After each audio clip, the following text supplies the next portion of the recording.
is a Wednesday, but regardless, happy Sunday! Happy Sunday! Hello, everyone. Welcome back for another episode, our 8th episode of Dungeon Manager. And we've only got 2 more until we hit Christmas, and then we'll be on our break, which is crazy. But thank you so much for joining us in the Twitch chat. Do sound off. We would love to get to know you. One of us will be in the chat to chat with all of you. And I'm so tired. But thank you, everyone, whether you are new or whether you're returning, whatever the case, it is much appreciated. And we are so thrilled to have you as part of our office. Before we begin, as ever, we have a couple of thanks to give. First and foremost, with us since the beginning of the campaign, not since before we started filming, because we didn't have a Patreon. What am I talking about? We have the wonderful Rory O'Sullivan and Graham Muir, our assistant dungeon managers on Patreon. You've been with us since the beginning. We cannot thank you enough for that. And for our 8th episode in a row, we are affiliated with Zavi, who have an entire line of new D&D collectibles. They have T-shirts, they have mugs, they have tote bags, they have a whole cornucopia of beautiful items that I thoroughly recommend you go and check out. We will have a link for that in the description and in the chat. And the codes are currently being displayed underneath. It's Dungeon10 for 10% off the entire site, and it is Dungeon20 for 20% off all clothing. And if you use those codes, you also support us in doing so, which would be massively appreciated. And if you would like to follow us, you can do so on Twitter. You can follow us on YouTube, where all our old content is uploaded. Old content? Huh? Old content? You make it sound like it's just old content. You don't want to look at that. Our content is our classic content. Our classic content is all there. Classic content is all there. If you can subscribe, click the bell icon, you will be notified whenever there is a new video. You can also follow us on Facebook, Instagram, and if you are listening, you already know this, but you can also follow us on iTunes, Spotify, and Podbean as well. And as ever, a huge thank you to Wizards of the Coast for helping promote and to support us. It is massively appreciated. And also, if you would like to support us further, you can do so via our Patreon, where there are lots of lovely tiers and lots of lovely goodies and extra content which are coming your way very, very soon. And I believe that is everything. And let's just get straight in. I can remember nothing about Waterdeep, and we're back in it. We're going back to before we started filming. So this is several years ago. Yeah. Good luck, everyone. So there's not even anything to reference. But join us as we step out of the office and away from work and once more into the world of Dungeon Manager.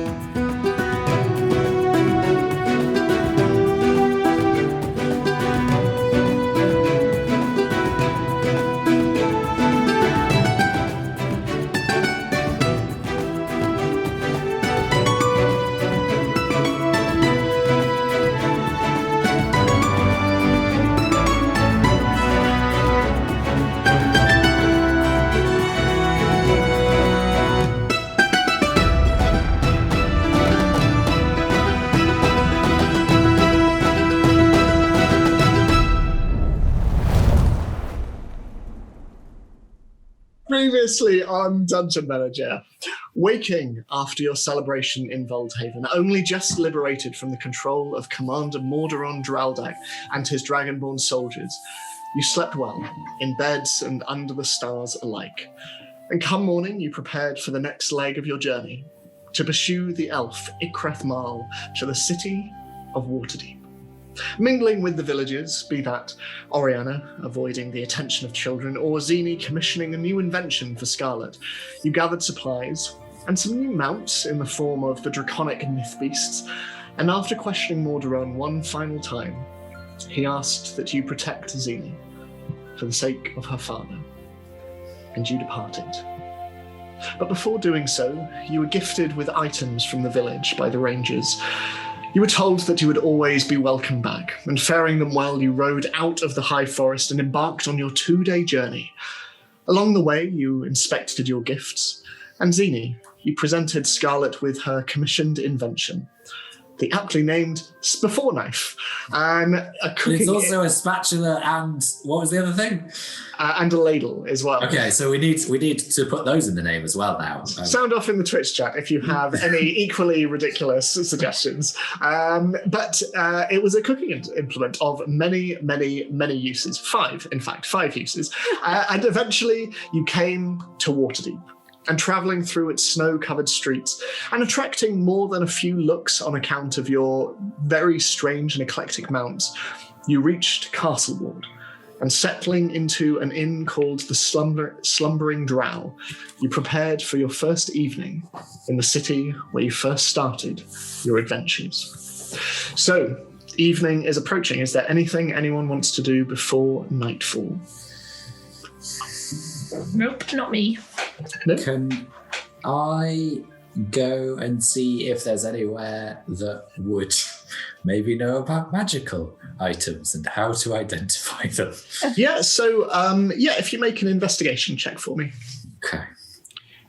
I would also like to go and find an armorer if we have one, please. Armorer. Shopping episode. Yay! It was so close to a natural 20 and then it just tipped over. 12. 12, okay, and if you make an investigation check for me as well, Billy. Okay, because this has gone really well and continues to go very well. That is a 10. 10. So it is quite, it is around 4 o'clock by the time you head on out, and so businesses are, if not closing, beginning to think about closing. And are you traveling together, or are you traveling separately, or? Probably separately. We're looking for very different things, I would think. Separately. Not that I wouldn't enjoy his company, but... So let me just see what's nearby. Zine, you rolled a 10, did you say? Or a 12. 12, okay. So as you're walking around, you sort of see a number of different shops. You can see grocers, you can see clothing stores, you can see an armory, which we'll get to that, Billy. But as you continue on, you eventually find a small building. It sort of seems wedged between two much larger ones and constructed of fairly simple stone and wood, but it is simply called Dock and Associate. And you can see that just after the Associate, there is the outline of what once was an S. But this very small, very thin building stands between two much larger, quite domineering shops. Okay, is it open? Yeah, it seems to be. There's a little bit of candlelight coming from within. I go in. Lovely. So coming in, you are immediately met with warmth and the smell of incense, more than anything. And it sort of stings at your nostrils a little bit, and it takes you a little bit of time to acclimatize to it. But you can see that there are shelves running down. And for however thin this shop is, it is long. It is a long, long shop that stretches beyond what you imagined it probably would do, and all the way down, simply because there isn't room for aisles. It is one long aisle of shelves upon shelves upon shelves of various boxed and cased items.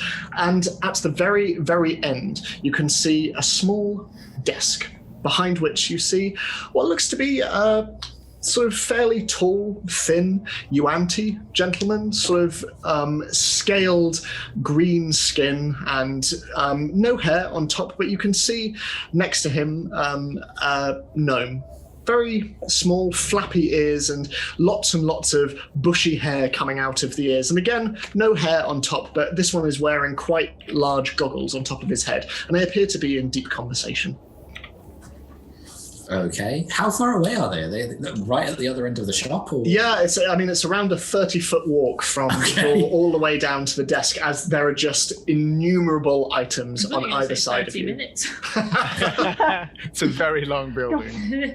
Okay, can I, because they're deep in conversation, I don't want to interrupt. Mm-hmm. So can I browse the shelves? Yeah, sure. What sort for of anything that looks interesting? Just anything. Like, I don't want to pry too much, as in if there are like boxed items, I don't want to like open the boxes really obviously and things. Okay. But yeah. You see a couple of there is a section and an entire shelf that appears sort of dedicated to various bottled items. You can see various liquids swirling around in them. You can see red liquids. You can see the very familiar yellow and black liquid that you're accustomed to, the potion of haste, you assume this is. You can also see a couple of other slightly browner items with what look to be animal parts sort of within, and you can see one with an eyeball that is just slowly floating to the top. You can see a couple of stuffed animals as well as you continue further on down, but you also see a couple of small boxes. You see there is quite a sizable portion of the wall dedicated to various scrolls as well. There's a lot, and a lot of it is very interesting, and a lot of it equally looks quite mundane. You see a couple of pots and pans that don't appear to have anything other than cooking use. But eventually you look up and you can see that both the gnome and the Yuan-Ti are looking in your general direction. Okay, I go over to them now. Welcome to Doc and Associates. How can I help you? Hi. I have some items that might be magical, and I don't know what they do, and I was hoping that either you might know somebody who would be able to help me, or whether you would be able to help me. It is not my expertise, but... And the gnome looks up and, I can do that for you. Oh, so what's your name? My name is Jim. Okay. And this is Doc. Okay, is that Jim or Jib? Jim. Okay. My name is Jim. Jim with an M. M for mother. Jim with an M. Oh, right. Jim. My name is Jim. The M is silent, therefore it's Jim. I'm Jim. So you need those items identified. Yes, please. How much would identification cost? It'll be a silver per item. Oh, that's fine. Lovely. Doc, you happy to keep the customer entertained while I take these items here? Yes, of course. Is there anything else that you are looking for? Well, I noticed that you had some potions. Yes, on we the do. shelves over there. What were the brown ones with bits in them? Ah, yes. Come with me. And you're walking down, some 15 feet or so, and you can see that Jim has disappeared behind a curtain round back, and you can hear a couple of and various sort of strange mechanical sounds coming from behind. But as you come to the potions, Doc just stops in front of them, and these ones are for communicating and for the assistance of animals, charming those mounts and those creatures that are perhaps a little more difficult to deal with. It is of particular use to handlers and traders in the dock ward.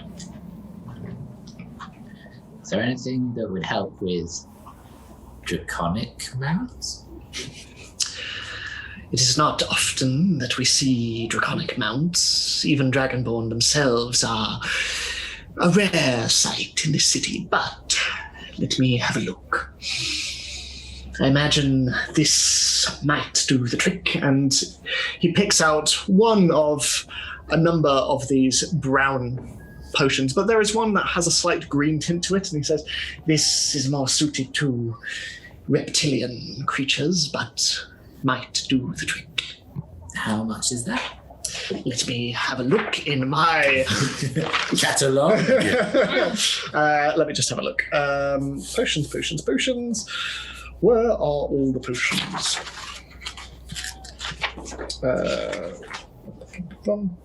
It's hardly a quick reference guide if it's not quick. I know, right?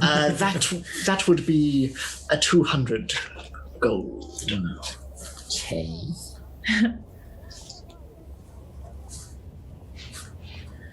And how much would the potion of speed be? Potion of speed would be Let me have another look. I'll just keep this open. How about that? Potion. That's all right. Potion. That will be 200 gold also.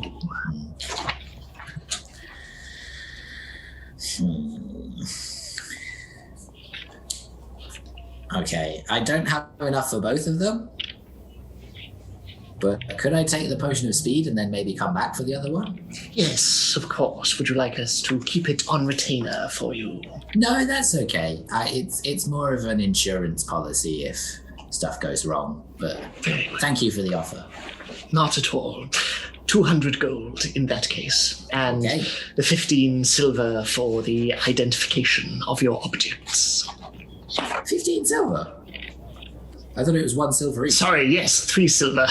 Yeah. Old habits die hard. Nice try, Doc. So you hand over the gold and the potion is yours, and there is a little sort of another sort of half hour you have to wait until eventually Jim comes out with 3 objects, and quite impressive objects you have there. Where'd you get them from? A friend gave them to me. Friend, well, so the cloak will keep you hidden from most things, blend in with your surrounding, make it more difficult for people to see, and if you have the hood up, it's damn near impossible. As for these braces here, they appear to have some ward on them. It makes you much more difficult to hit. That said, you can't be wearing any armor while you have it. So best for those who are traveling light. And as for this beauty here, I haven't seen one of these in a long time, but this is a ring of feather falling. No matter how far you fall, you will not be harmed. Very useful in a tight jam. Great, thank you. Not a problem. So I hand over the money and then take the item back. Is there anything like super weird that you've got, like that's just really odd? Super weird, you say? Well, let me have a looky here. Well, we have... What sort of thing? Just general chaos kind of thing? Is that what you're in the mood for? And you can see Doc kind of going, well, now, steady, Jim. And no, I'm just, the customer wants what the customer wants. What sort of thing? Maybe like a special arrow or something, or Special like, arrow? or a few special arrows. Let me have a look. We have... I tell you just the thing. We have arrows that set themselves on fire. That'll do.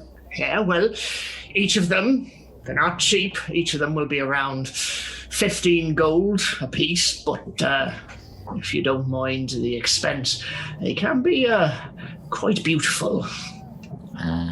Take 4. 4 of those, right you are. And I will have those sheets over to you for everything that those objects do as soon as possible. Thank you.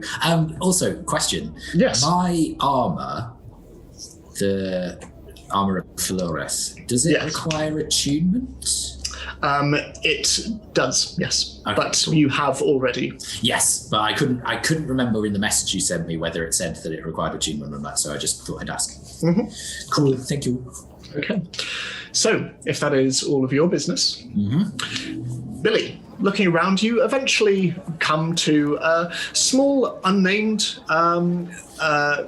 business, but you can see that there is an anvil outside, and there is quite a sturdy-looking dwarf behind with long, locked hair and an equally locked beard, and he's currently hammering away at a breastplate, currently.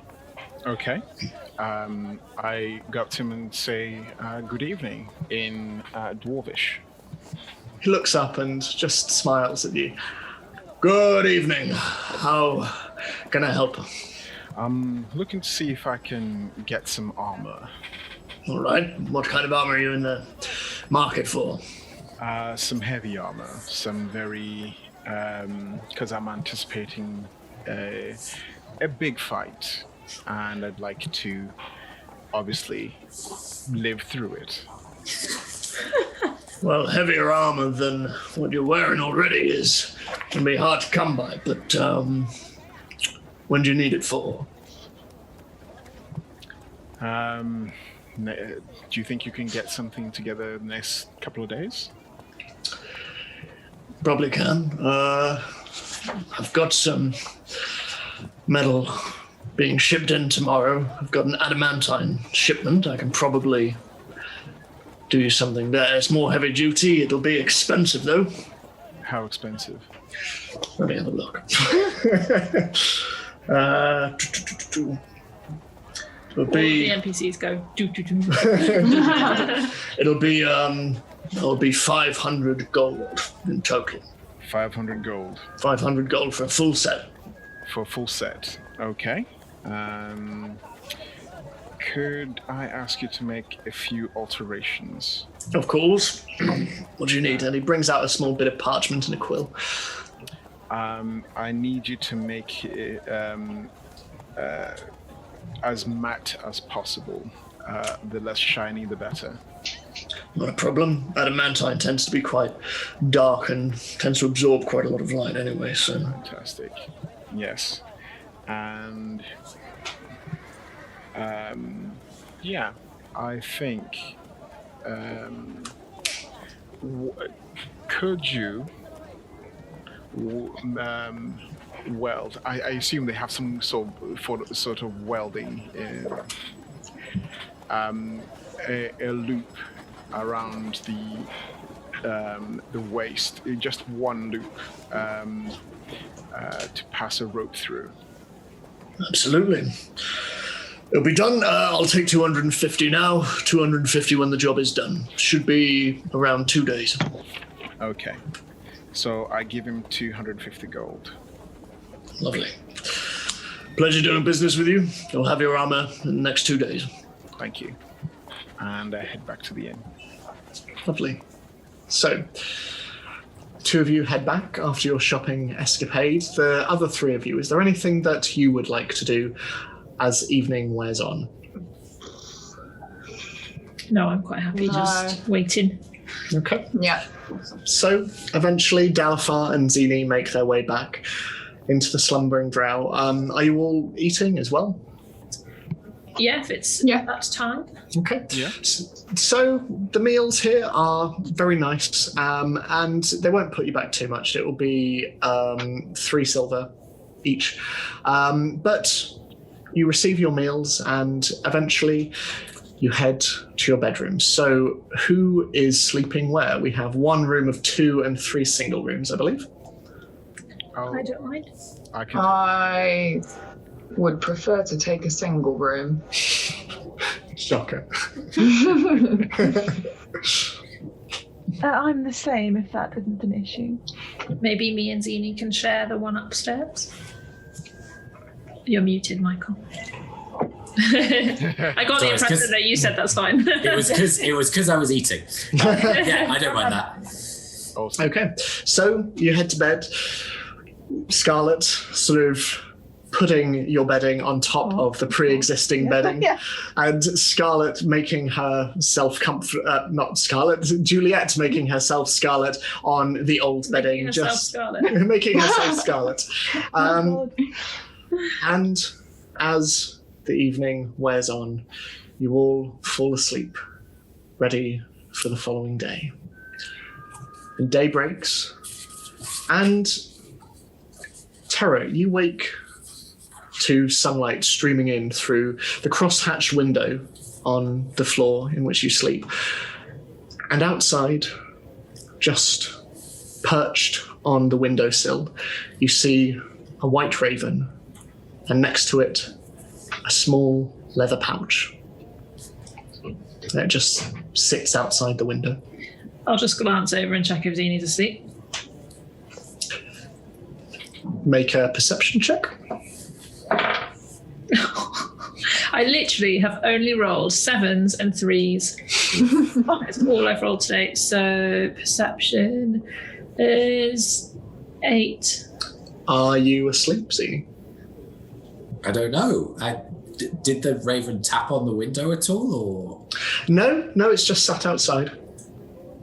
I imagine, because it depends how warm it is in the tavern as to how awake I am, if I am awake or not.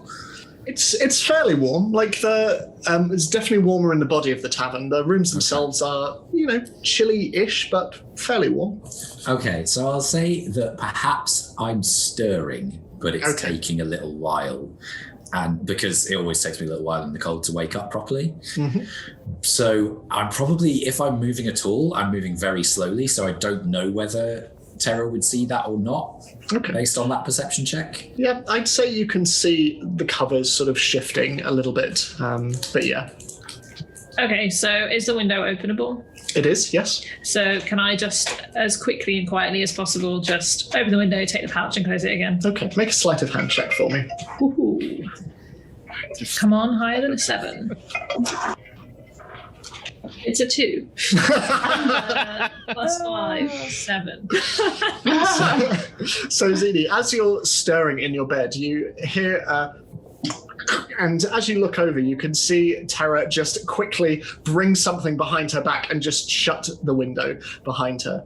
Okay. And then, sort of, Terra, you just see her as the raven just flies off. Okay, when I hear the noise, I just crack one of my eyes open at less than a millimeter. Mm-hmm. And then once I see Terra quickly put the thing behind her back, I'll just pretend that I'm asleep again. Okay. That's it. Yeah. I mean, at some point I'd like to find out what's in it, but probably not now. So, I'm assuming, and I imagine Scarlet reluctantly, you all eventually go down for dinner. Not dinner, breakfast. I am very tired. we slept in like a lot. It's been a stressful couple of days for you all. Yeah, we're like, oh. So, Dalofarr, as you step out of your room, you see a couple of patrons sat around and eating various cooked meats and eggs, and you see Axel over behind the bar, his large bugbear form wiping down the surface. And as he looks over to you, he just nods and points at you and brings up one finger and then brings up the other 4, and then mine's eating. I nod. He nods and he goes out back. And as you're looking around, you see that there are a lot of empty tables, but off to one side, a sort of dark hood over their features, you see a pale individual cradling a tankard of water in front of them, their legs crossed, and they look over at you and just raise their hand. Never trust an individual in a hood, I say, with my hood up. Do they just sort of just bring their hand up as in to ask me to join them, or just sort of good morning? Well, looking over, you see that it is mist, and they just more in a good morning kind of way. Okay, I head over. Safe travel here. Uneventful. Just Good. this kind of travel. How was yours? Fine. Quick. But I found the information you're looking for. Okay. Seaspire Manor is well defended. There are 6 standing guard around its walls, all of them assassins.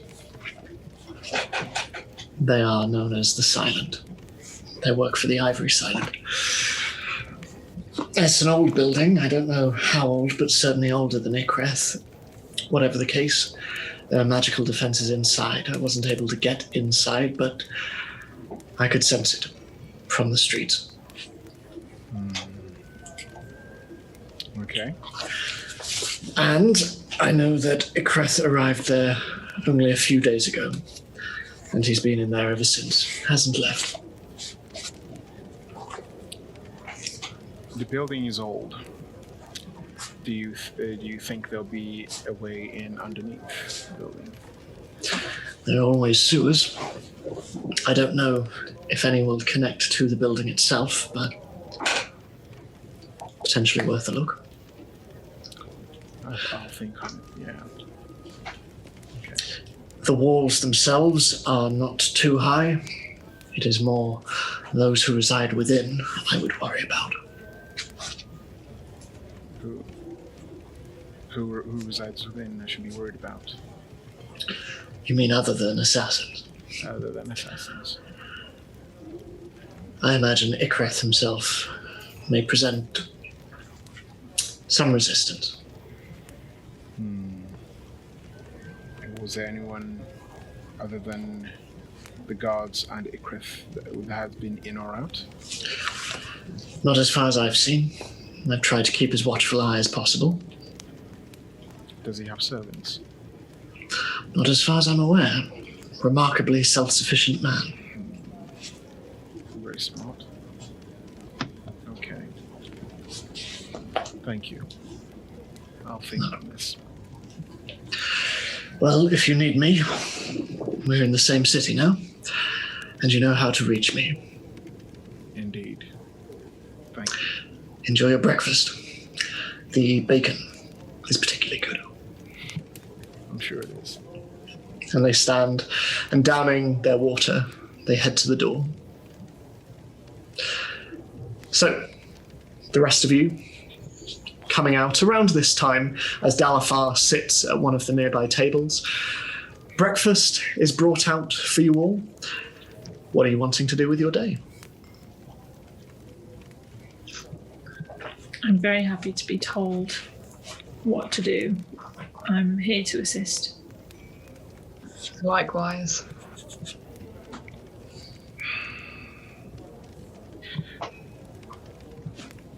Just out of game, we still have the map for the sewer workings of Waterdeep, do we not? You do, yes. Okay. We're all about the sewers in all the cities. Yeah. Presentation's going to get a good use this episode. Oh, by the way, I still have my free drinks token, so can we just, by default, say that we use that?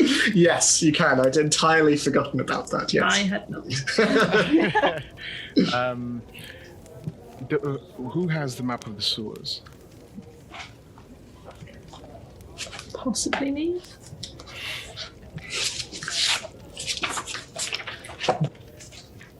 I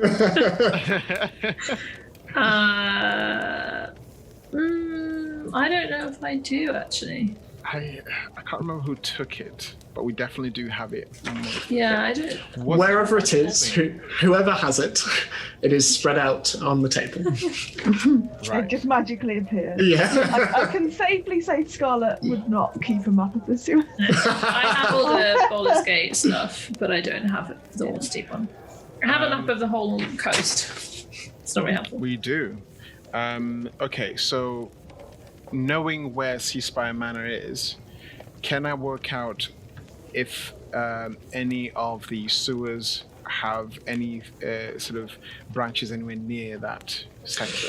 So looking through this rather comprehensive map of sewer tunnels that you accrued last time from the various smuggling outfits that were going on around the city, you were able to find, sort of knowing where Seaspire Manor is, that there are pipes and tunnels that run perpendicular under the streets around Seaspire Manor. None actually go underneath from the looks of it.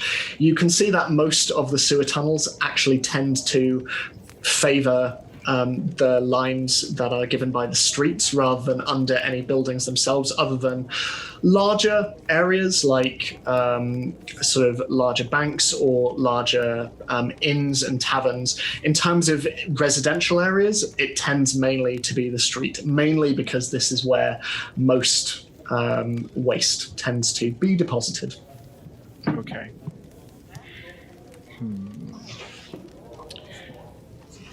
So, sorry, Ed, you know the magical items that I had identified? Would I know their names now? Yes, you would. So one is a ring of feather falling. Bless And you. then Cloak The of other, Elvenkind and Braces of Defense. yes, those are the ones. Cool. Okay, thank you. That's okay. So are we all still around the table? Yes. So I went out yesterday and had found somebody who could identify those items. So I know what they do now, and I thought that maybe we could discuss who could use them best. Great. Also, if anybody wants to go, there's a shop called Doc and Associate, although it might be Associates. They seem a bit confused about who works there and not. But Doc is a UNT, and then there's Jim, the gnome. But if you're looking Must for be the anything, associate. maybe, yeah. But I wonder whether there was more than one at some point. There's probably a story there. But yeah, if you're wanting like potions or interesting items and things, then that's probably a good place to go.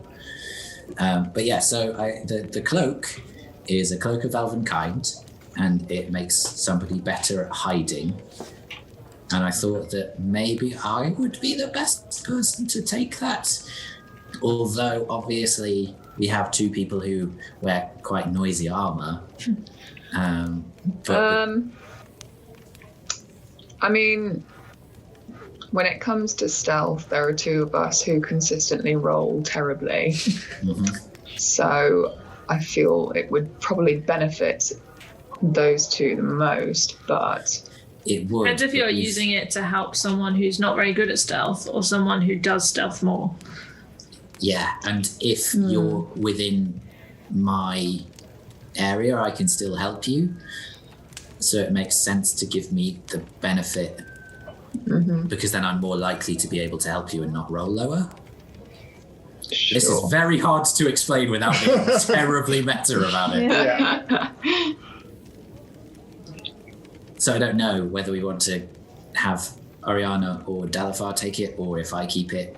It requires attunement, whatever. So Do you want to tell us about that other stuff first, and then we can decide? so the braces, and I take those out, are braces of defense, and it means that you're harder to hit, and you have to not be wearing armor whilst you wear them. So I thought maybe Scarlet would be the best person, given that the rest of us wear armor, and also, no offense, Scarlet, you're quite easy to hit. You know, I didn't get hit once in the last battle. You were hiding behind a tent. Yes, and that strategy worked out perfectly.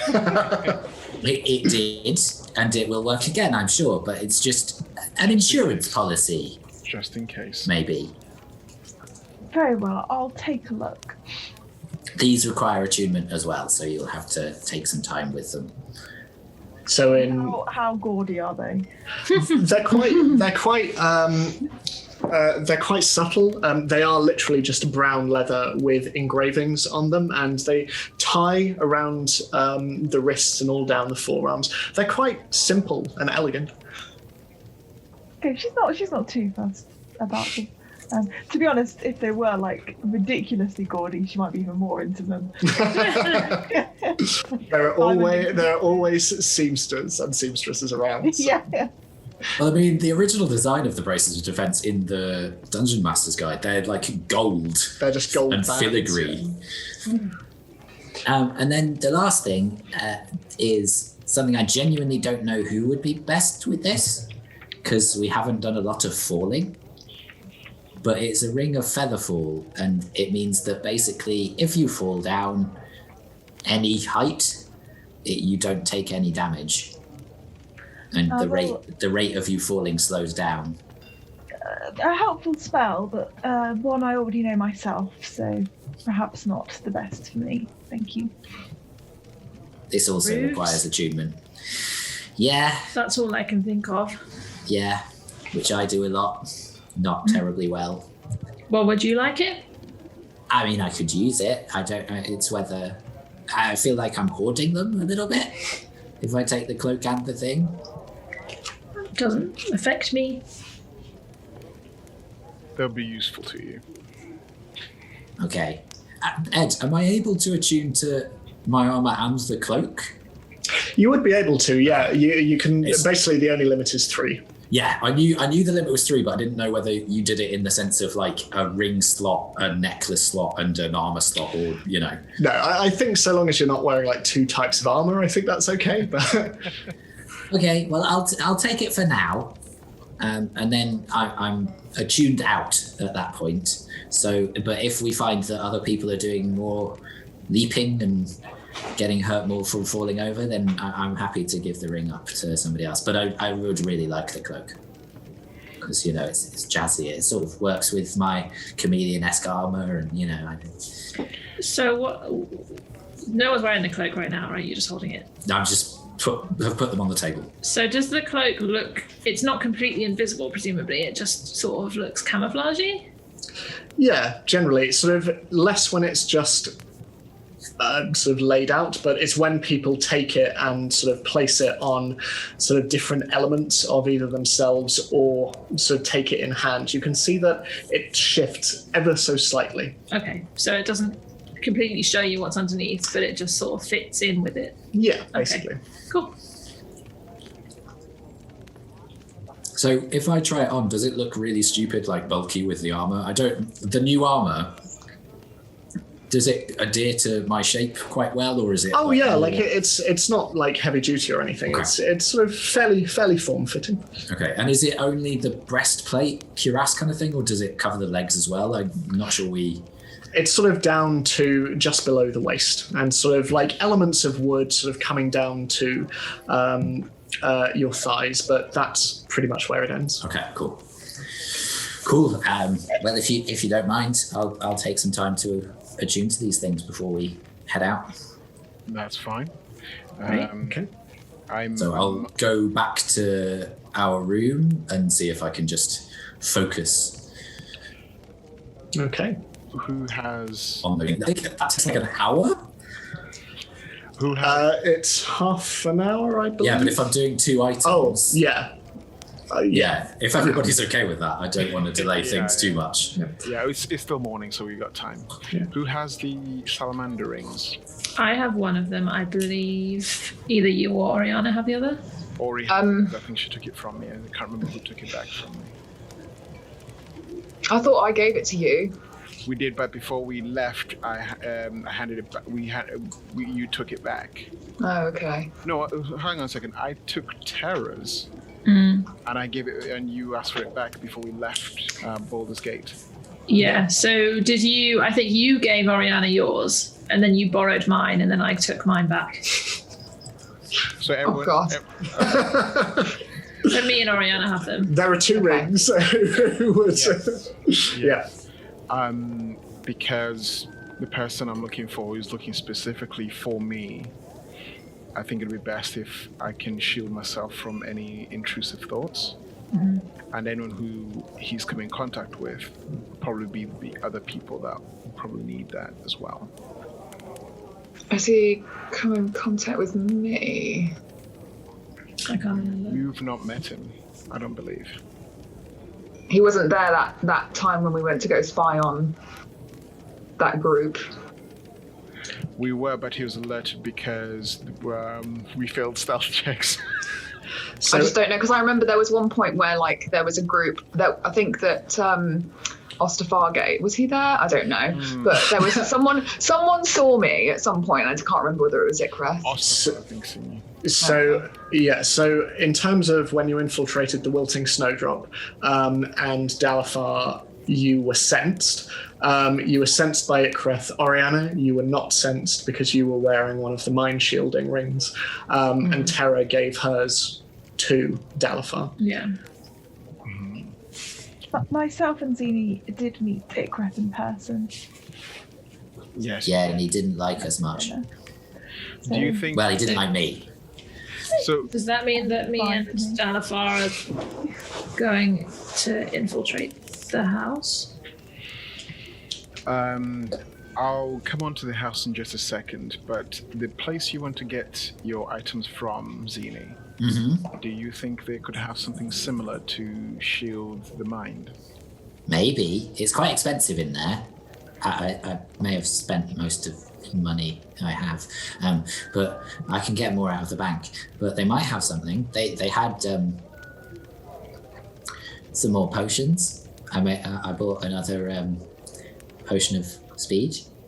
I feel like you're getting addicted to. I mean, it doesn't help that it's called speed. Yeah. To be honest.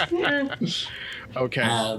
But I bought that for anybody else to use if they would want to, because I've used it quite a lot and it's been quite effective. But I mean, one of the rest of you, well, maybe not Scarlet. I feel like you do enough from the sidelines, whereas one of our heavy hitters might actually be more useful with it as well.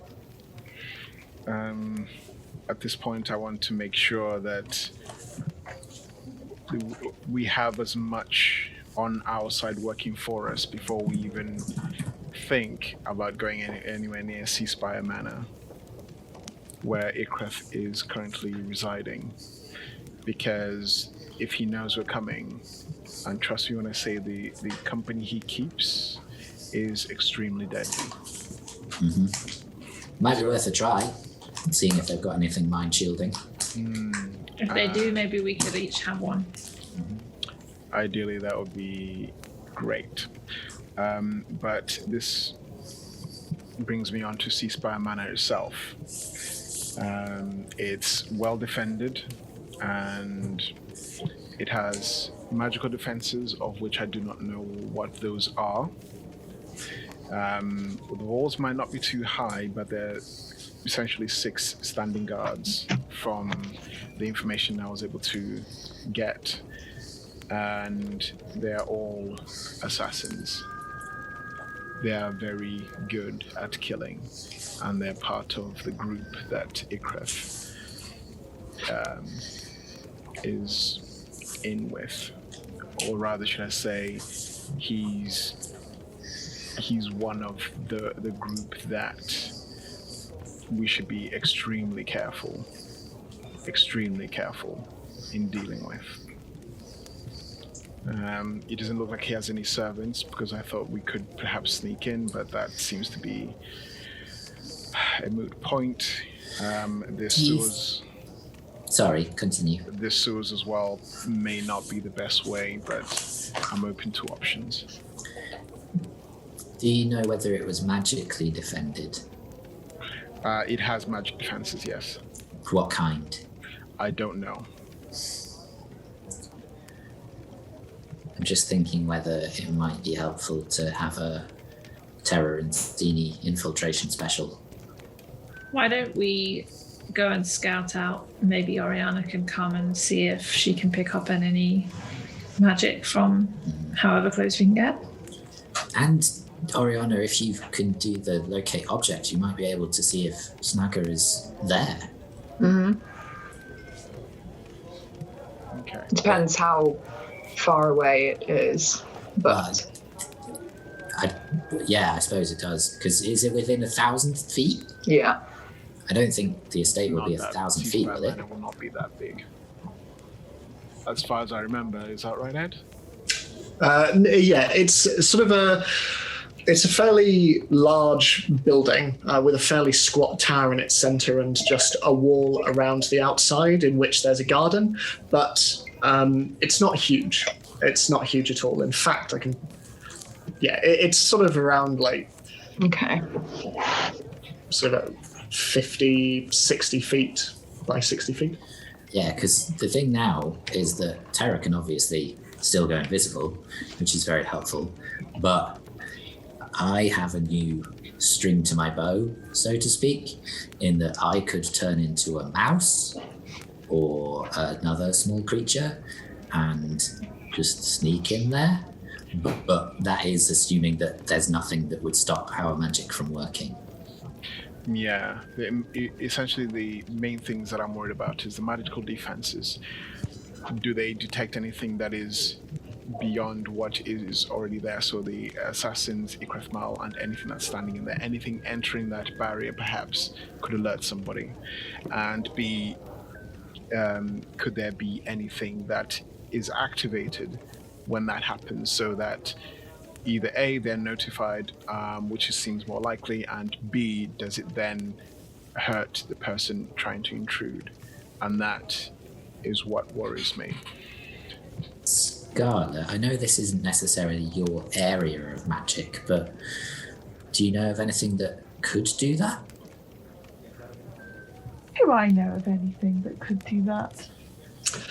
What specifically? Sorry. Sort of like an alarm spell outside, alert someone crossing it, or even undo a spell.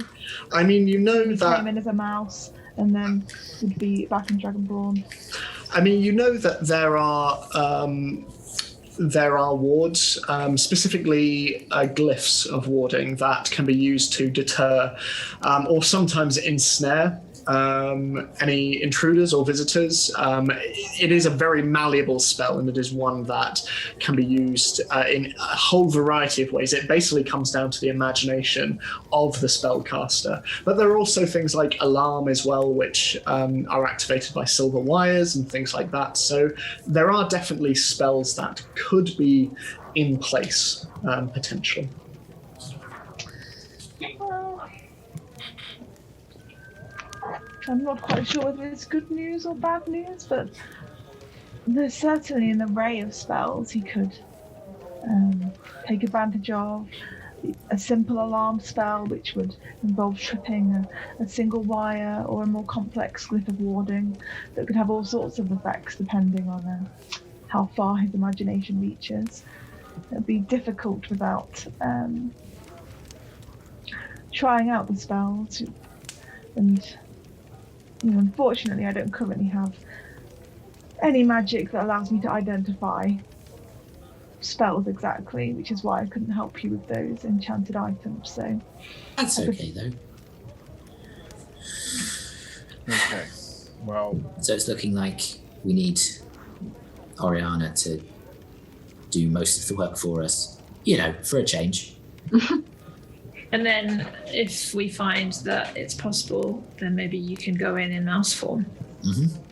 Or, something else. I just said mouse as a placeholder, really. I don't know if there's anything cooler that I could go with. Well, but if I went in as something cooler, that'd be more conspicuous, I suppose. I'm very new to this. I haven't really worked out swimming in a different form yet. right. And the wings thing scares me. You could go as a rat. I mean, that's basically a big mouse. But Or probably more... flexibility. Okay. Probably more unusual, I suppose. Rats being. Depends where you are. Well, what I think what I plan to do today is first I'm going to visit the bank, and then I'm going to see Fenric. And depending on how that day goes, we'll see the next few steps, because the next step would be to see if Ori can locate the axe. Well, is there any reason we can't be doing that while you're going to the bank? None at all. None at all. Then let's do that. Obviously, the closer we get, the more likely he might pick up on us. But if I'm right in thinking how he does that, he'd have no reason to be searching for us. So... That is true. Well, maybe because he knows what I look like, and this is presumably just a scouting mission to start off with before we actually go in. Maybe Terra and Oriana, you should go first. Mm-hmm. Scarlet, Dal, and I steer clear of the estate for now, and I need to go to the bank anyway because I'm basically out of money. But then it just means that we can kind of regroup and discuss tactics if any of the rest of us have any more ideas, or we don't want to rush this. Yeah. Although, do we want Ik'reth to be there, Dal? Is this where you want to confront him, or are you just looking for the axe? Well, here in the city, my aim really is to have Fenric help me with either providing bodies or to either distract or put the numbers on our side. I know they're assassins, but it is better for us if we have the numbers. So, to me, what that says is that you're thinking that we're going all-out assault on his estate rather than sneaking in. Well, I'm trying to find out. Well, that is a plan. Doesn't mean it's the plan. That is, Okay. I have no other information right now that I can work with. That's fine, but we just need to make sure we have an escape plan as well. Well, the thing I think with the animal form thing is that I can do it twice a day, and anything that I'm holding or wearing can be assumed into my form. So if I were to go in, and this is a big if, and find the axe and then steal it, I could then bring it out with me. But again, big if. He probably has alarms on it or something. If you knew what that axe meant, then yes, he would do. I'm assuming out of game. I haven't actually seen the axe, have I? No one has. No. Right. But you know what it's called? I can describe it intently in Yeah. detail to you. If you could describe the axe to me, that would be useful. So I look to Scarlet. May I borrow a page and a quill, please? Even better. So I then, hand them over. from memory, describing it as I am drawing it for Ori. What does it look like? So Snaga is a butterfly axe. Basically, it has two edges. So it comes out like the wings of a butterfly, and they're insanely sharp on either end. It has got a pointed end towards the butt of the axe, and it is extremely light. It is a very, very powerful weapon, and it's been passed down from generation to generation in Dalofar's homeland. Is it a great axe, like a giant one, or is it just a normal-sized axe? What are the size differences? Because if it's... So It's just like hand axe. mechanically, it would be a battle axe. It'll be a battle axe. Yeah, if it was a great axe, I don't think many dwarves would be able to wield it because it'd be twice their height. Yeah. It is a battle axe, and it is a very fearsome battle axe. Okay. So he draws it for you, Oriana, and pushes it across, and you have a very accurate representation of Snaga in front of you. So, what is everyone doing? I guess we're going to find. Well, do we know where the place is? I don't think any of us have been there. It's just Dalofarr that knows where it is. I know where it is, but also we still have the map of Waterdeep, do we not? You do. So you can mark it out on the map. I mark it out on the map for Great. Ori and Terra. We don't need to try and be too stealthy about this, do we? Because Blending in would be the best thing. yeah, that's fine then. Okay. So if the two of you are headed to Seaspire Manor, the other three of you, what are you doing? Get The bank. Oh, the We're going bank. to the bank. I would like to keep an eye out for anyone with the same tattoo that I saw when we first rode in. Okay, sure thing. So, Also, do Yes. we want to nip by docks and see if they've got anything that could shield our minds? Is it on the way to the bank? yeah, Ed, is it on the way to the bank? it is. Yeah, the bank is sort of near the market square, which Doc and Associate would absolutely be on the way towards. Okay. Yeah, Okay. we'll do that. So we'll start with that first off. So you head to the bank for expediency's sake. How much are you wanting to take out? I have been furiously trying to figure out how much I put away because then I've got 2 notebooks now. Yeah, I've been trying to work it out as well because for some reason my computer decided to delete my character sheet. I'm sure I can find it for you at some point. I think I've got enough to take out 300. Yep.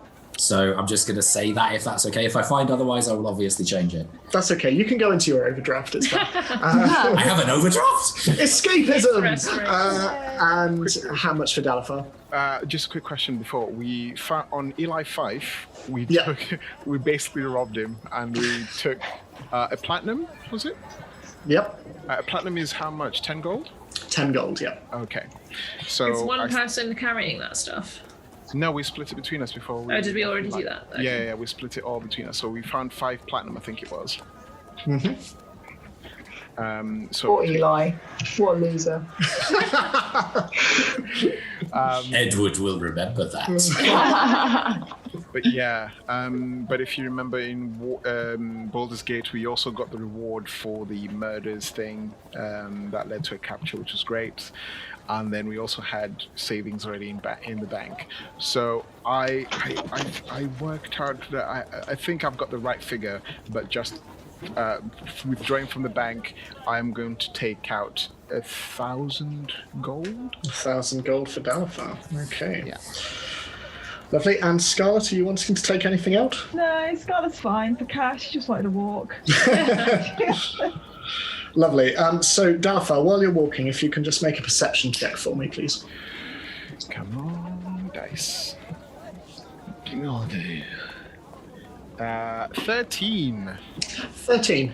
As you're walking through the streets, you are keeping an eye out for any individuals that match the tattoo that you saw the previous day. And on your way to the bank, you see no one looking around, and there is a vast throng of people all around.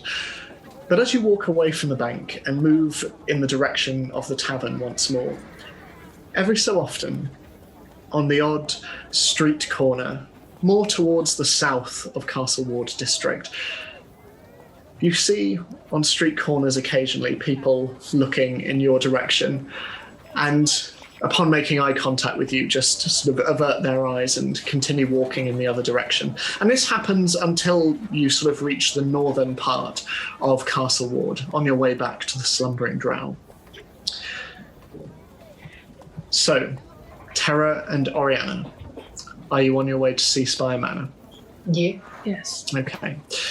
So it takes you a little while to get there, sort of around half an hour walk through the city. And eventually you find yourself in Sea Ward with its vast, beautifully designed buildings and large verdigris roofs that stretch up in these incredible spires, flying the flag of Waterdeep. And much like the upper city of Baldur's Gate, everyone here is impeccably dressed. All of the things on display are very shiny and very expensive. But eventually you come to the location that Dalofarr pointed out, and it is an impressive sight, coming in at 4 stories tall. It is constructed of sandstone with ivy and colourful flowers growing all over its walls, even in this time of year, wrapping around every surface. And you can see that the stone surface of the actual villa itself is, it's a wide villa-esque structure with pillars surrounding the exterior, and it's all topped with a rich red terracotta, all layered in snow. And you can't see the actual building itself, but at the center of the property, stretching up and breaking the red tiling of the roof, there is a squat sandstone tower that reaches up a further 3 floors. And the first floor, there are no windows. The second one, there is a large set of French windows, or whatever the fancy equivalent is. There are large Gaelic port windows with a balcony out front. And then on the top floor, underneath a tall red roof, around each side of the tower, there are 4 stained glass windows.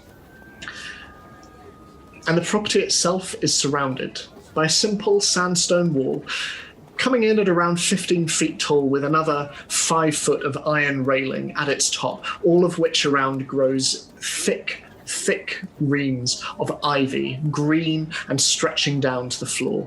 And built into the entrance, there is a simple wooden gate reinforced with black iron ornamentation.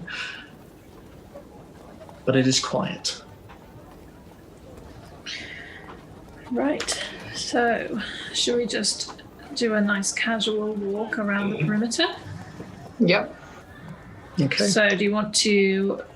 you're going to see if you can find any defenses first? Yeah, let's do...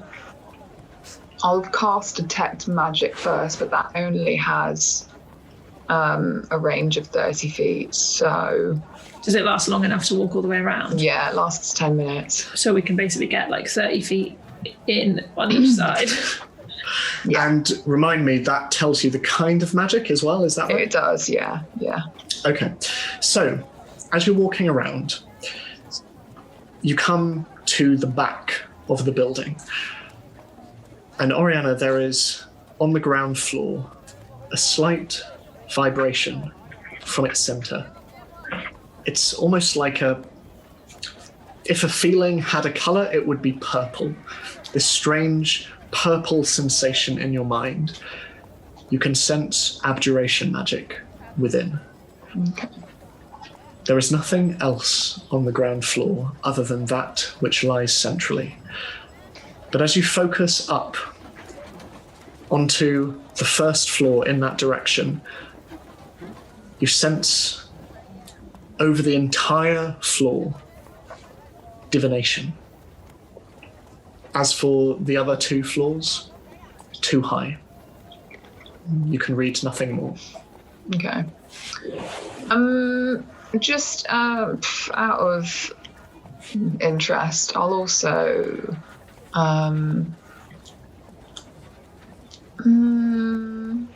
yeah, why not? I'll also cast Detect Evil and Good. And that's really similar to Detect Magic, 10 minutes long, 30 feet range, and allows me to identify whether there is an aberration, celestial, elemental, fey, fiend, or undead. And also, I'll know if there's a place or object within 30 feet that has been magically consecrated or desecrated. Okay. None of the above. Mm-hmm. I will say...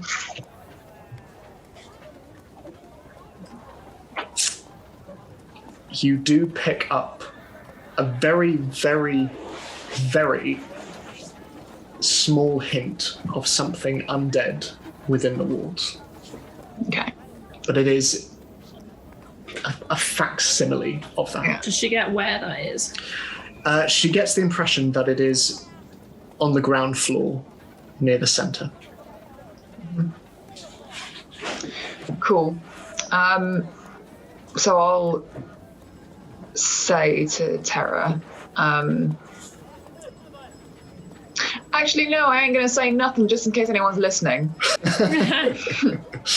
So I'll just say to Terra, okay, I'm done with the first part. I'll now do the second part. Stage 2. Stage 2. So you're detecting object? Yes, I'll use locate object with my little forked twig. I So forgot about that. rather sheepishly bring out this forked twig. Terra, you watch this sort of incredibly intimidating companion of yours bring out this tiny little forked twig. Oriana, you sense nothing with your tuning twig fork. Nothing. The object that you are looking for does not reside within the walls. Or does it? It doesn't. Okay. There might be magic. You're right, though. There might be magic that covers it up. There could be. But Ed did just say it doesn't. It appears to not be there. The Okay. says no. Okay, cool. I'll look at Terra and just nod and begin walking away. Okay. But, not too quickly as to arouse suspicion, just kind of like casually. Okay. And are you headed back in the direction of the tavern? Yeah. Okay, lovely. So the other 3 of you, are you headed back to the tavern as well? Doc and Associates. Doc and Associate, yes. So headed in, you are once again met with the long, long corridor of a building, and Doc and Jim at the other end. And as you approach, hello, how can I help you? Hello. I see you have brought one of our repeat customers. Yes, she mentioned your shop, and I was curious to see if you maybe had an item that I might be quite keen to get my hands on. We have many items. What sort of item? I'd like an item that perhaps inhibits anyone trying to read my mind or gauge my thoughts. I have a poker game, you see, and I can't have anyone cheating at the table. I think we might have just the thing. Jim. And the gnome comes round the desk and goes to the very front door and locks it and just stands by looking out of the windows. And Doc just looks at all of you. One moment. And he heads out the back and he comes back in with a small wooden box. These aren't meant to make it out of the walls in which they are given. But this is used in many similar games. And he pushes the box forward and opens it up. And inside there are a number of rings, fairly charred, and all of them with the same design. A salamander. I think There Scarlet was- Fane's like, oh, how novel. We There was- burned a lot of buildings before we left. Yeah.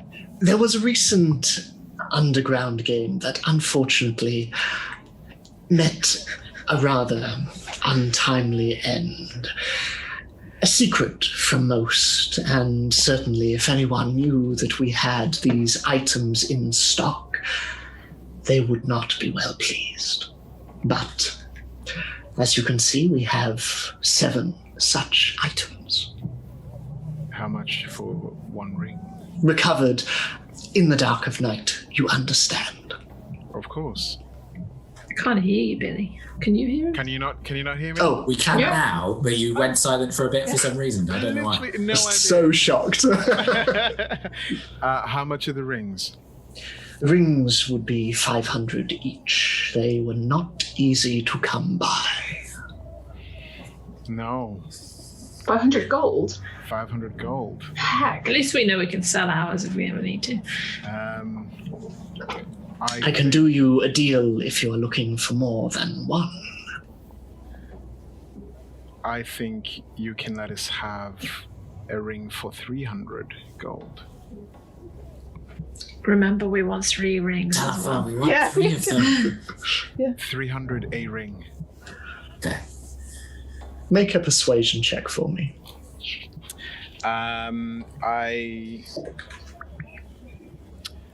I think before, just as I say that for 300 gold, I also say it's for a card game that someone nicknamed the Lizard Games, and I just look dead stare into the eyes. Yes, well, And I hear that it can get quite fiery in those games. And I take a step forward. Can I just nudge him in the back with my knee? How is this persuasive? I take a step forward to him. okay, so intimidation. Ariana is not there, but she senses something is happening. She approves. Zini is appalled. Is that intimidation? You're being intimidated now. So make an intimidation check. You can use either charisma or strength. I'll leave it up to you, seeing as It's you're just, stepping forwards. it's really hard, like, imagining, like, I know it's Dalofarr, but it's Billy, isn't it? And like, Billy being intimidating. I am the least intimidating person. The loveliest man in the Too world. friendly. So what did Yeah, you you're roll? the black belt, and it none is- of us can. Oh, yeah. It is 15. He looks at you and 300 per ring. That will be 900 gold. And so it will. And I give him 900 gold.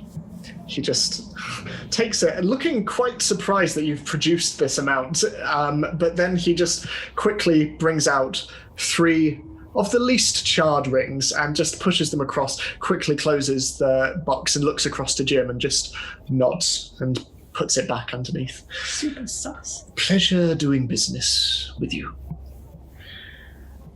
Pleasure. And I might come back and see what other wares you might have. If you are bringing half as much gold as you have put on the table today, I welcome your return.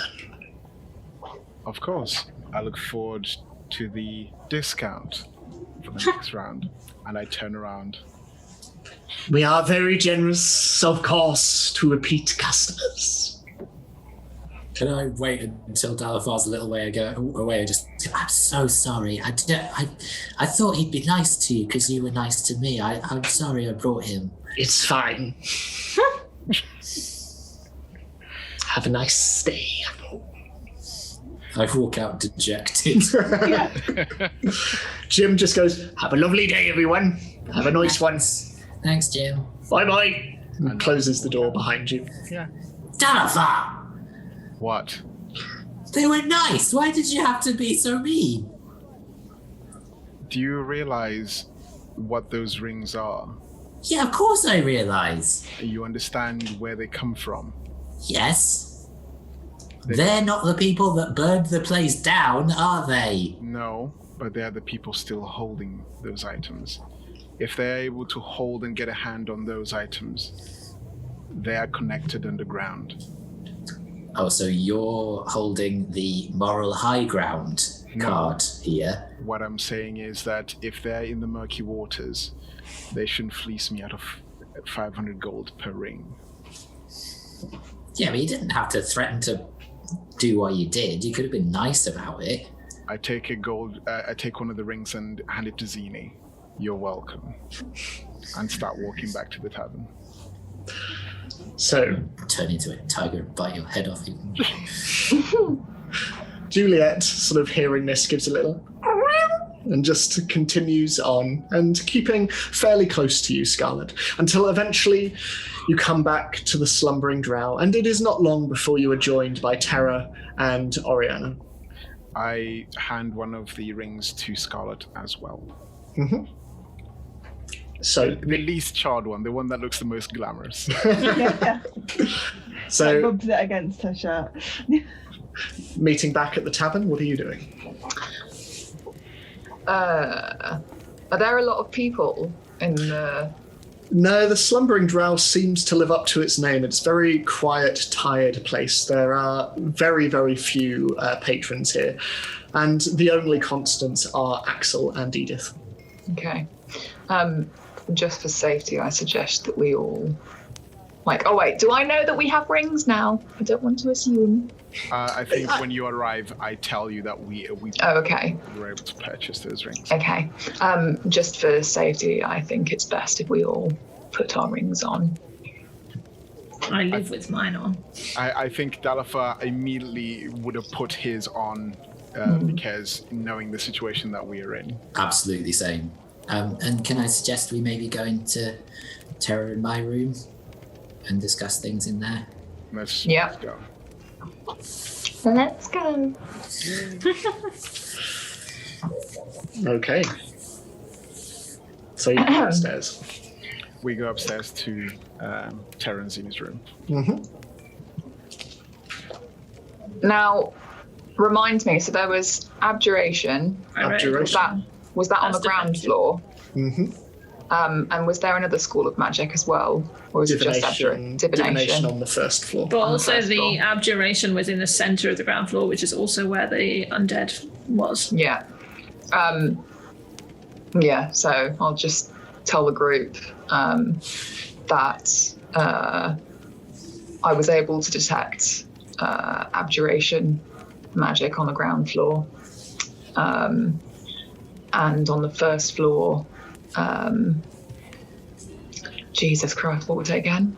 Divination. Divination, magic. I also sensed something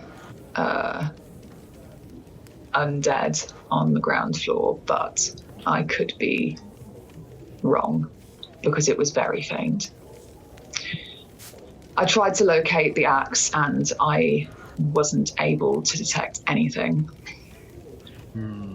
So I don't think that it's there. Scarlet, can divination magic cover up objects? I mean, I think the answer is yes, isn't it, Ed? Yeah, to an extent. I mean, it can be used to spy on things. It can basically be used to see things, But can it be used in the opposite way to prevent someone from seeing things? That would be more in the school of abjuration. Yeah, because there's like anti-magic spells, isn't there? But there is abjuration magic there. So is it reasonable to assume that the abjuration magic was in place around where the axe might be, and therefore you weren't able to locate it? Or are we thinking that the abjuration was deliberately there for whatever this undead thing was? Or it could be both. If abjuration is quite a wide school of magic. It involves defense, protection, magical barriers.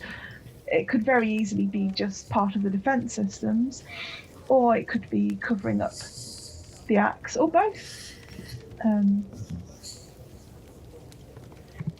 Yes, very hard to tell. I would say either it is not there, or if it is warded well.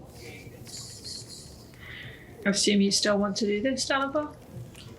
Maybe not tonight. But I Can't hear you. I'm literally speaking and I don't know. You are also quite quiet when we can hear you, weirdly. I don't know why. Really? Am I very Yeah. quiet? What I'm going to do is just go and look into my audio settings. Dalofarr is deep in thought as you ask this question, Terra. Okay. I'll just speak louder. So I don't think it'll be best to do it tonight because I still have to see Fenric. And depending on how that goes, we can then see what options we have. So I'm going to see Fenric first, and then make a plan after that. Are we in any particular hurry? I don't know. Only because I don't know what he plans to do, what Ik'reth plans to do next. So I think getting everything in place first means that we have some element of surprise. He won't be expecting me to be here, or us for that matter, or an all-out assault if it comes to that. So it's a case of stacking as many cards on our side as we possibly can. But I'll see what Fenric wants to do first, and then we'll put our heads together for what to do next. Are you going to see Fenric alone?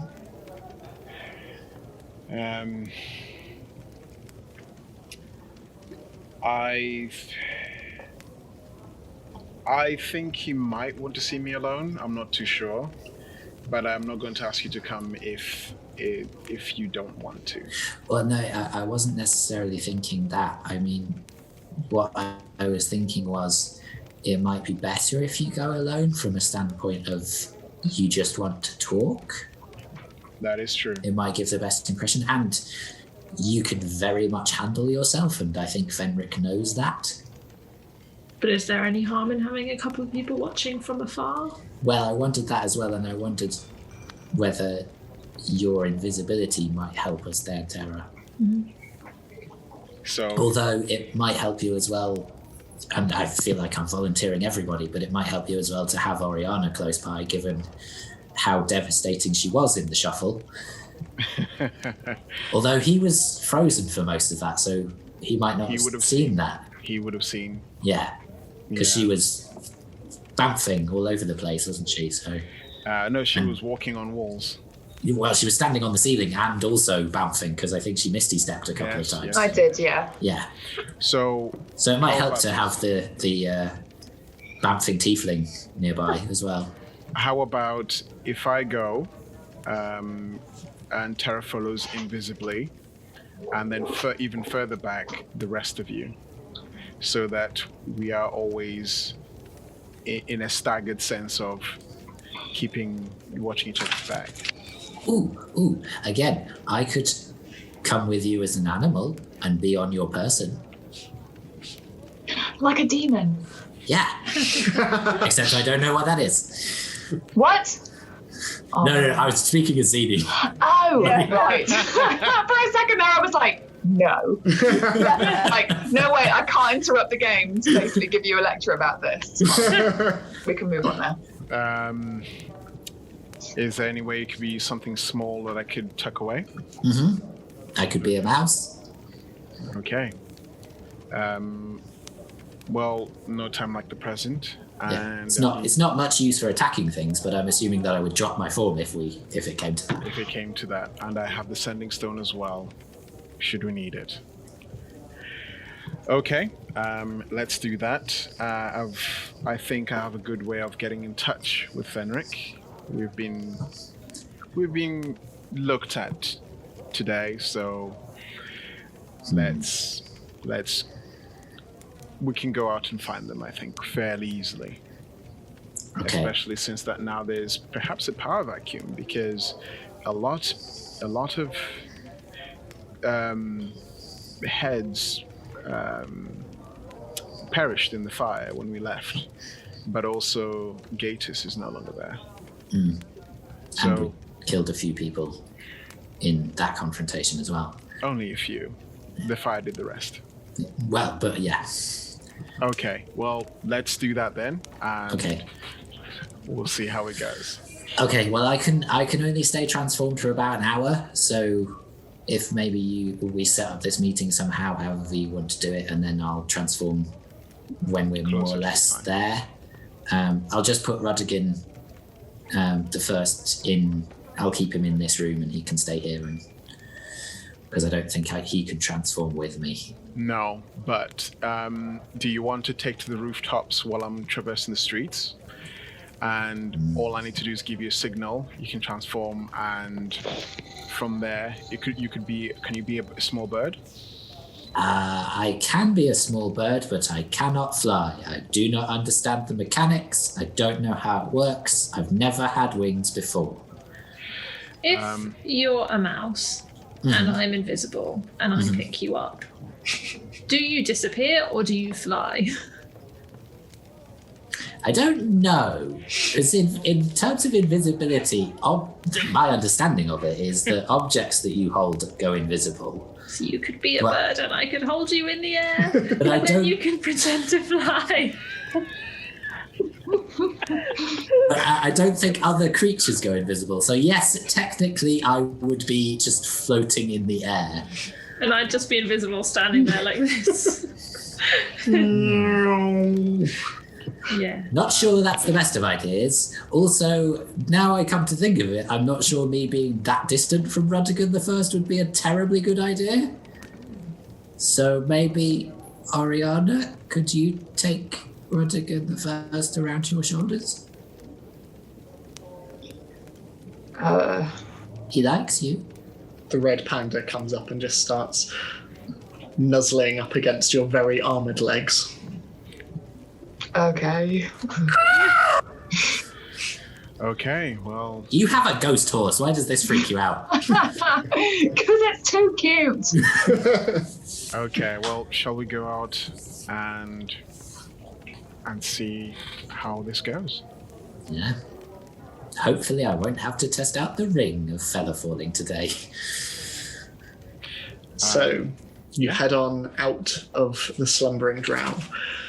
And you're walking for a little while, Dalofarr keeping an eye out for any individuals, until eventually, through a large crowd of people, you see on the other side of the street just two individuals one of them quite heavily scarred and the other a shaved head, and they're leaning against the wall with heavy coats on, but you can just make out on the scarred individual's hand a howling wolf. And they both just stand there watching all of you. I think at this point we'd have staggered so that we're not all as one group. So I think because I would have been just walking and everyone else would be sort of trailing from a safe distance. Mm-hmm. So they look at you, Dalofarr. I just sort of meet their eye and start walking straight towards them. They stand a little bit, and the heavily scarred one, she steps forward and... You sent the boss a letter? Yes, he's expecting me. Oh, yes. Yes, he is. Follow us. And she just heads off down the street, bringing her collar up around her neck. And the other one, looking at you, just follows. I pause for just a moment and sort of take a quick look back to see if I can see anyone else from our group. Okay. Where is everyone in relation to Dalofarr? In the shadows. In the shadows, okay. If you can make a stealth check for me. What about everyone else? Yeah, I'd probably, given that the plan was for me to clamber as soon as he went off, I'd probably be just still visible so that I can signal him that that's still my intention. Mm-hmm, sure thing. So I'd imagine that he can see me, and then if we do make eye contact, then I'll do the whole, to indicate that I'm still going up. In a vague, but not at all appropriate military signal. Cool. And Oriana and Scarlet, what are you doing? Just following at a safe distance? I think as far away as I could be, whilst to be able to see things. Yeah, Okay. I think very aware. Very far back, because there's no point in Yeah, causing and also suspicion at this stage, and neither of us are invisible. yeah, and I have no stealth, so I will stick back Okay. until needed. Okay. So what did you roll, Tara? 16. 16. Yep, you are able to keep to the shadows, and Dalofarr sort of taking in each of your four companions, including Oriana now with a very uncharacteristic red scarf of a red panda around her, just sort of looking around, sort of not really used to being on someone's shoulders and not being able to see over everyone's heads. But you see your four friends dotted around the street. I give the slightest of nod and follow after the two. Okay. Okay, when he's given that nod, can I firstly cast Pass Without a Trace on myself, Mm-hmm. and then try and climb up onto the roofs? Okay. For expediency's sake, you run up onto the roof, and the other three of you, at various distances, walk through Castle Ward, through the large crowds of people that are hustling and bustling through the city. Eventually you come through the market square, which is loud with various shouts and screams as people hawk their wares, and still the two individuals in coats walk with Dalofarr sort of down the streets and down towards the docks. You continue. Passing a few familiar locales, you see the City of the Dead just off in the distance where the graveyards and the mausoleums are. As you get closer to the docks, you also see a warehouse with the words Tattle and Sons written across it, though it seems well out of use nowadays. And you continue on. And Dalofarr, eventually you are on the docks themselves, vast stretching crescent of a dock with wooden platforms and all sizes and types of ships and boats and buoys just all docked along the side. And off in the distance you can see the outskirts of the harbour with various towers around the outside on various islands of rock. But the two individuals continue walking down the dock. And Zini, you watch all of this from the roof above, until eventually they come to a vast wooden building. 2 stories tall. Its shallow, tiled roof is covered in snow, and its top floor is lined with large glass windows, all of which are clouded over with condensation. And as you approach, you see that its giant sliding doors are locked and bolted with a heavy iron chain. The 2 individuals walk up to this, and looking around, they bring out the key and just unlock it. And Dalofarr, as you watch them do this, you see that inscribed into the lock itself, there is the image of a howling wolf. And taking the padlock off and opening the door, you're expected. I nod and head inside. And you all watch as Dalofarr heads in, and the 2 individuals follow suit, and the doors close. And that is where we will end this week's session. So we'll pick up on that in our penultimate episode of this year, which seems crazy. This has gone so far and so fast, and I'm still very tired, even after. So we are going to love you and leave you. Thank you so much for tuning in. As always, it's been an absolute pleasure to have you along for the ride. Do sound off in the chat, and do come back next week. There will be more, but you can follow us on Twitter. You can follow us on YouTube, Spotify, iTunes, Podbean. You can look at our Patreon, all of those goodies. And yeah, we will continue the story next week. In the meantime, stay safe as we're getting closer to Christmas. We hope that wherever you are, that you are safe and that you're well, and know that you are loved. We love you very much, and we will see you very, very soon. Goodbye. Bye, everyone. Bye.